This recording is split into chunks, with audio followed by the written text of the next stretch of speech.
O Mundo Cotidiano, com Paula Favarato.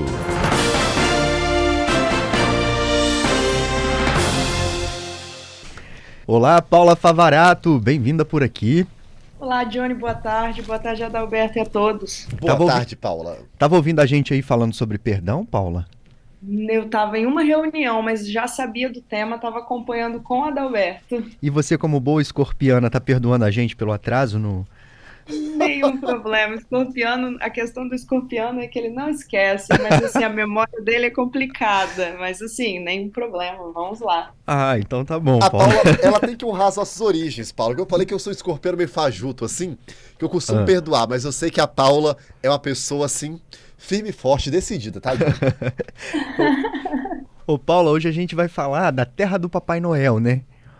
Isso mesmo, isso mesmo. Vamos viajar para um território que é constantemente lembrado nessa época do ano, de grande importância. Vamos falar do Ártico.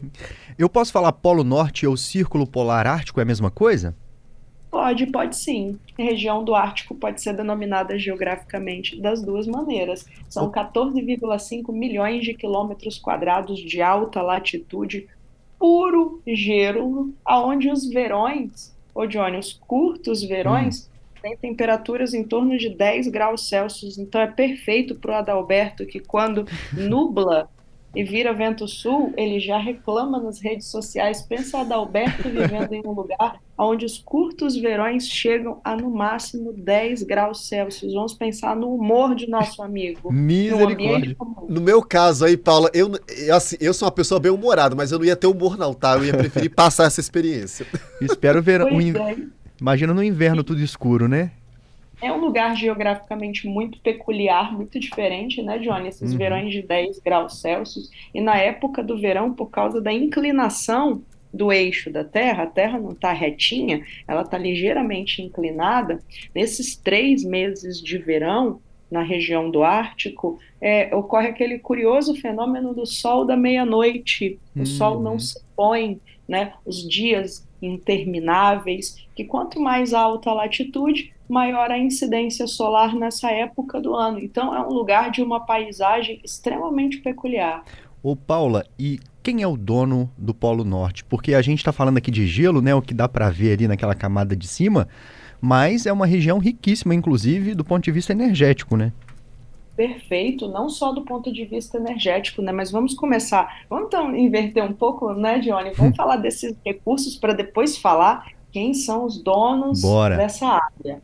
São 13% das reservas de petróleo mundiais nesse subsolo da região do Ártico, 30% das reservas de gás natural, ou seja, essa região ela é extremamente estratégica em relação aos combustíveis fósseis, às matrizes energéticas, mas para além disso, no subsolo do Ártico você encontra minerais de terras raras, que é aquele grupo de minerais que estão sendo muito requisitados pelas indústrias de tecnologia. Você tem ouro, você tem diamante, cobre, urânio, que é tão importante para a questão do desenvolvimento da energia nuclear. E para além desses recursos, que só aí a gente já entende, tem muita gente de olho nesse subsolo, você tem pesca extremamente abundante de alguns produtos de altíssimo valor agregado, como bacalhau, arenque, salmão, que são consumidos no mundo inteiro, e talvez a coisa mais disputada no atual momento é a rota comercial. Para você ter uma ideia, a circunnavegação do polo deixa uma viagem entre a Europa e a Ásia 40% mais rápida.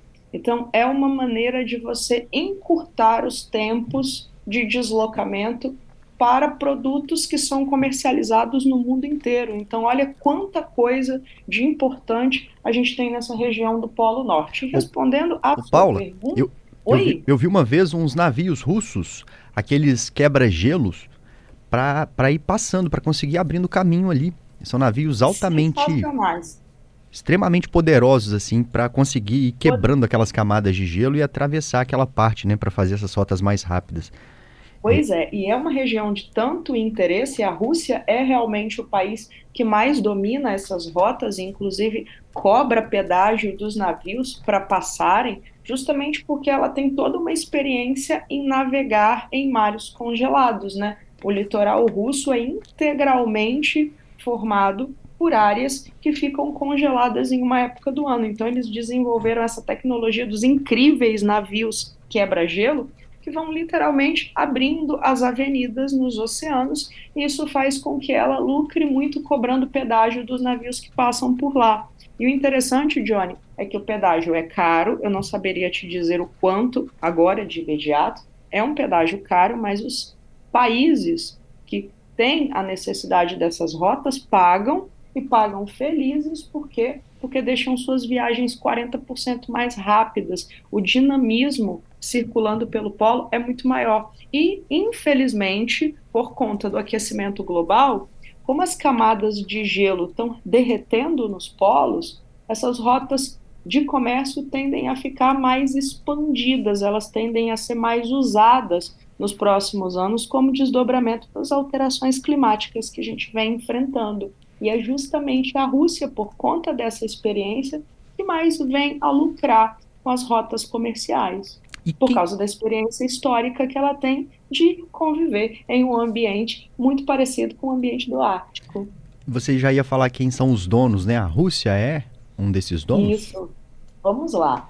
Quem é o dono do Polo Norte? Então, assim, a gente está numa época de Natal, Papai Noel, etc. Mas, dado esses recursos todos que a gente acabou de dizer aqui, o Natal acaba ficando só como figura meramente ilustrativa para filmes e séries. Uhum. Vamos lá. A Convenção das Nações Unidas sobre o Direito do Mar definiu que o Polo Norte tem aquilo que a gente chama de espaço de soberania dividida, Johnny. Então, alguns países compartilham a administração desses recursos e a administração territorial do Polo Norte. Quem são eles? Canadá, Rússia, Estados Unidos, Noruega e Dinamarca. Então, são essas 5 figurinhas aí que, obviamente, em recheados problemas de disputas geopolíticas históricas, isso já aconteceu fortemente no ano de 2007, quando a Rússia, olha que interessante, a Rússia fincou, Johnny, em 2007, uma bandeira de titânio, a bandeira dela, da Rússia, a 4.200 metros de profundidade no Círculo Polar Ártico. Quando você faz uma coisa como essa, finca a sua bandeira, isso tem uma simbologia, isso passa uma mensagem muito forte, como se a Rússia estivesse falando para o Canadá, para os Estados Unidos, para a Noruega e para a Dinamarca, este território pertence muito mais a mim do que a vocês. Nossa, isso foi uma tremenda confusão.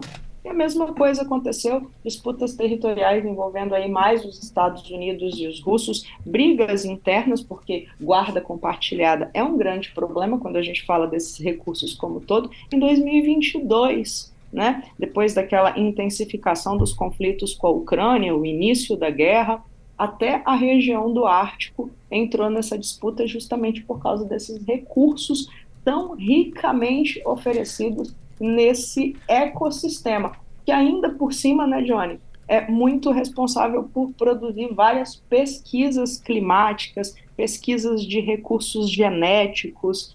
A região é incrível. Então, o Natal é apenas uma das observações de um Polo Norte que tem muita raça de recurso para ser oferecido e para justificar disputas. Canadá, Rússia, Estados Unidos, Noruega e Dinamarca. E se a gente for para o Polo Sul, a gente também vai ver uma quantidade grande ali de países, né, que controlam o espaço. A Noruega também, se eu não me engano, além da Argentina, do Chile. Isso. Tem Também. outros países também que eu não saberia te dizer, talvez Inglaterra.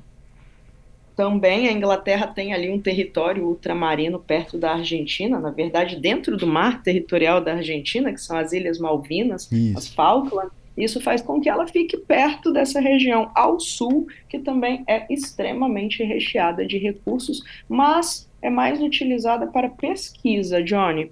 A extração de recursos naturais, ela é muito mais concentrada no Polo Norte. Por quê? Porque está mais perto dessas nações que detêm tecnologia para extração daquilo que tem no subsolo, né? Então acaba que o desdobramento comercial ao norte é muito maior do que o desdobramento comercial ao sul.